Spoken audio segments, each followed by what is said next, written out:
Hello fellow audio nerds, I'm Steph and this is Major Hi-Fi. In honor of making music louder, today I'm wearing a loud t-shirt.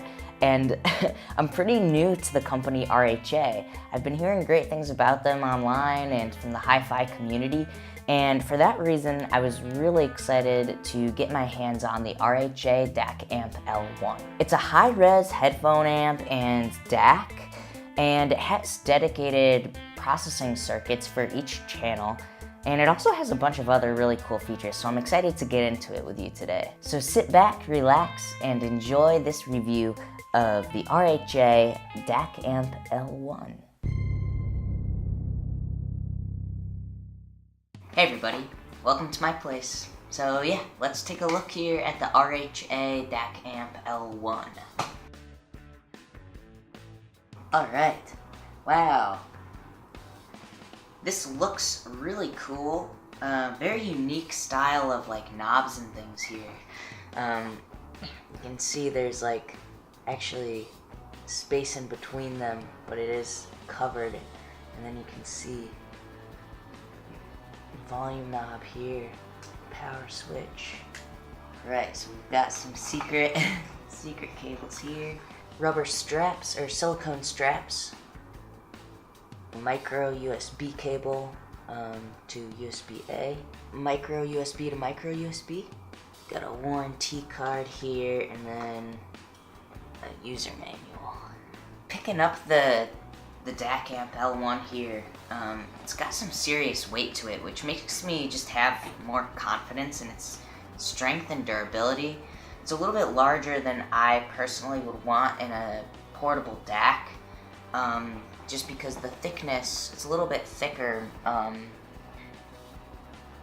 than others.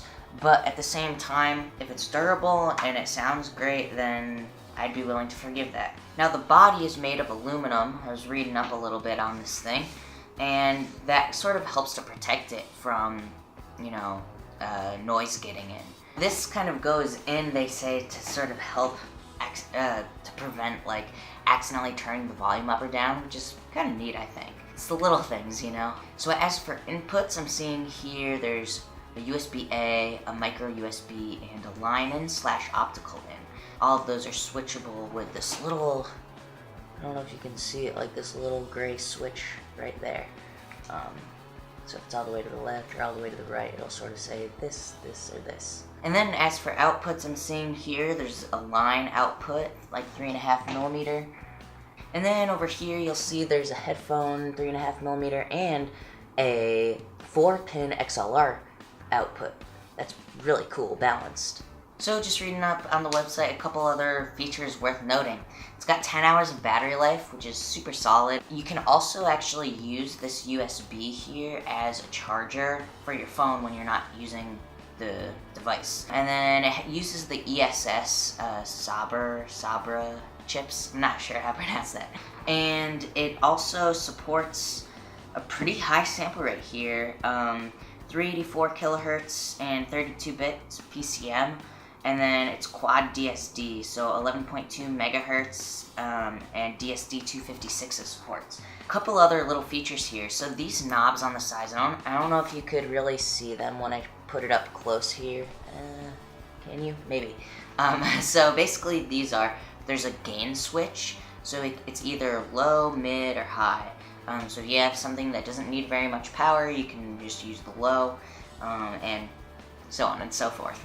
And then the next two knobs, there's a bass knob and a treble knob. You can boost up to +9, it says, and then you can reduce it by -3. I don't know if that correlates to dB or if that's just arbitrary number, but there's one for bass and one for treble. So we'll see how those sound as well. It seems like it will be a really good sounding little amp, and I'm excited to take a listen here. Alright, so for today's first listening session, I'm going to use my Focal Spirit Pros, and I love these headphones and I know them really well. So that'll be for today, and then throughout the week I will listen with different headphones to get a sense for really how this DAC amp can drive, and also how it sort of changes the transient response and Soundstage and things like that with other sets of headphones. I'm definitely not used to listening to these through an amp, and immediately I'm on the low gain switch here, and immediately I just get a sense that these are really driven much more fully with this, and sounds really good as a result of that. I'm also getting a lot more clarity in the low end, actually, which is one thing I love about these headphones, is just that the low end comes through with like a lot of power, and I feel like I can really hear it. But with this, I feel like it's a little bit tighter and a little bit punchier at the same time. I was listening to a song called Don't Take the Money by Bleachers, and I could really hear the kick drum and the low bass synth kind of having its own sense of space. It seems like the mid-range felt just like clearer in general, and that left a lot of space for the lows.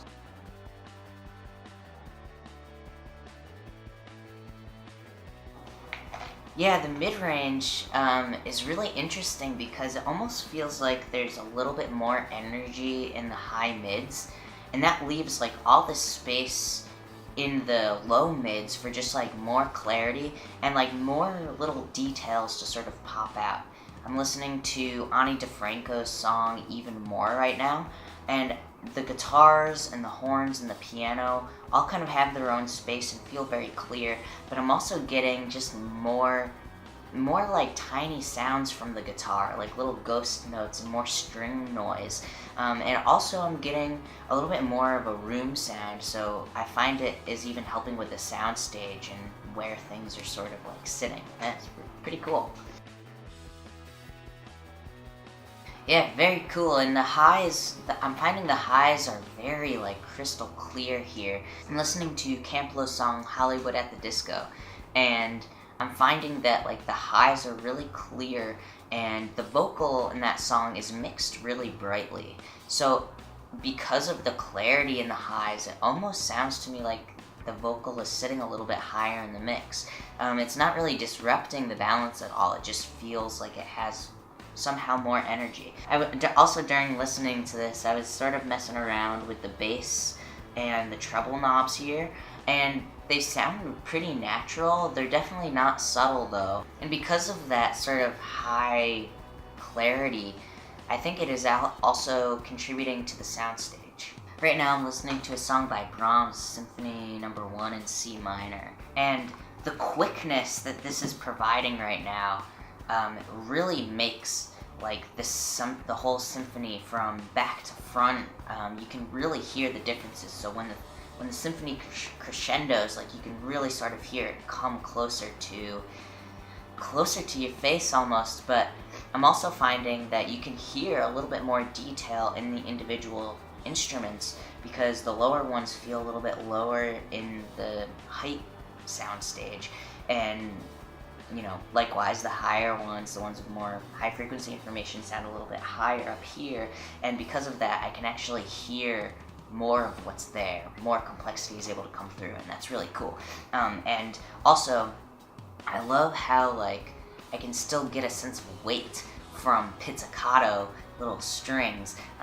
That's really nice. I didn't really get that so much before. Alright y'all, well I'm going to spend some more time with this. I'm looking forward to kind of listening to it side by side with a few other DACs that I know really well as well.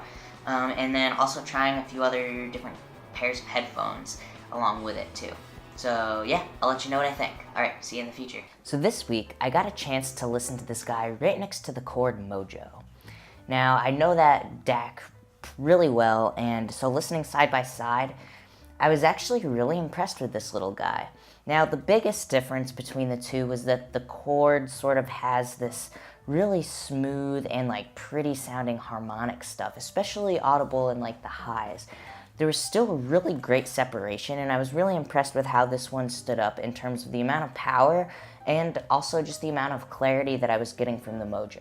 Overall, I'd say that the Mojo sounded better aesthetically, but this one sounded, still had this really great sense of clarity and precision. I will say the Mojo had a little bit of a bigger soundstage than this one, but overall, it really held up better than I was expecting. Additionally, I listened to this one next to the FIO Q5. their prices are a little bit closer together, and I was just kind of curious to see how they lined up, because the Q5 to me is like another amp that is really, really clean and clear sounding. Now this one to me, those ones differed a little bit. The FIO sounded a little bit clearer in the highs, but this one had a clearer low mid-range especially, and kind of left a little bit more room in that region for things to, for details to pop through. And additionally, the RHA, the L1, this one has much more power, much more powerful than the Q5. So if you have a pair of headphones that needs to be driven more, I was very impressed with the amount of power that this one could put out. I listened with a handful of headphones, including the LCD XC, including the Beyerdynamic DT1990, and I really was very impressed with how it handled all of those. They all sounded really good, clean, and with plenty of power. The lows on this were tight and punchy. As a result, it sort of added a lot of energy to music with drums especially. You get a really, really nice kind of transient and detail in low frequency hits like that. And despite that, even with genres that don't have drums, that need a little bit more of an even sort of sound, it wasn't adding anything in that regard, so you still get a really even, clear low end. Now, I kind of messed around a little bit with the low end boost, and I don't know, I wasn't psyched on it. I thought the frequency was a little bit strange. Like, I kept wishing that the low end boost was either a frequency that was a little bit lower or a little bit higher. The one in particular that it was kind of seemed to cloud things up a little bit for me. It didn't sound super unnatural or anything like that. It just sounded kind of like it wasn't as useful as I was hoping it to be. But regardless, the lows were clear and really impactful, and I think because of that, it made the low end of this just impressive overall. The mids were clean and clear, and that's actually one of my favorite aspects of this little DAC, where that the mids just sounded like they had so much separation. And I guess if you compare that to more expensive DACs, the Mojo included, you sort of, there's a little bit of a sense of like this one being a little bit sterile sounding, but I think that it was actually really, really great, especially if you're listening to mixes that sound really good. You can really hear the full sort of image that the mixer was trying to put out there, and I appreciated that a lot. The highs on these were tight and clear, had great detail, and I guess maybe because of how quick the transients responded, vocals seemed to sound a little bit louder than they did otherwise. For example, when I went back and forth between this and just my normal DAC, like the straight from the phone, you could really hear a big difference in vocals and their sort of level in the mix. The highs didn't have as much character as some of the other more expensive DACs, but I kind of did just like that it was clean, and you can really hear a lot of ghost notes and snare drums and acoustic guitars especially. I found that super impressive and really enjoyable to listen to music with it. And I did, again, mess around with the treble knob here, and I found it to be actually more useful than the bass knob. I found with some headphones it would make vocal S's a little bit too harsh for me, and I found it most useful for listening to kind of darker recordings, brightening it up a little bit, and the frequency they chose here really sounded great. As you might guess, because of the quick transient response on this, and just kind of the cleanness of everything, for lack of better words, the Soundstage sounded great, and it really contributed to kind of the intimacy that you'd experience with an intimate song, or the liveliness of a live band playing. You could sort of hear the full decay of room mics, and so it kind of made the Soundstage seem deeper than I was getting before. It really was able to make the space where the musicians played it just kind of come more to life. You could close your eyes and put yourself there, and I really appreciate that about this DAC. And I guess, you know, that's sort of what a DAC is supposed to do. It's supposed to make it more clean and real, and this DAC did a really good job of it. Overall, the L1 is a great little amp with lots of power and lots of clarity. So if you're looking for something to drive like a kind of harder to drive headphone, I think this will definitely do the job. And if you want something that's compact and can do that, this is a great option, and really one of the only ones that out there, especially at this price point, that can really do that. Not only does this improve the soundstage, but it just makes the dynamics translate more clearly and more realistically. Thank you everybody so much for watching. For another perspective on the RHA DACAMP L1, be sure to check out the Major Hi-Fi blog. I'll put a link in the description box below so you can check out one of my colleagues' reviews of the same thing. If you liked the video, give us a thumbs up, and for more videos like this, be sure to subscribe. Alright everybody, thanks. I'll see you next time. Bye.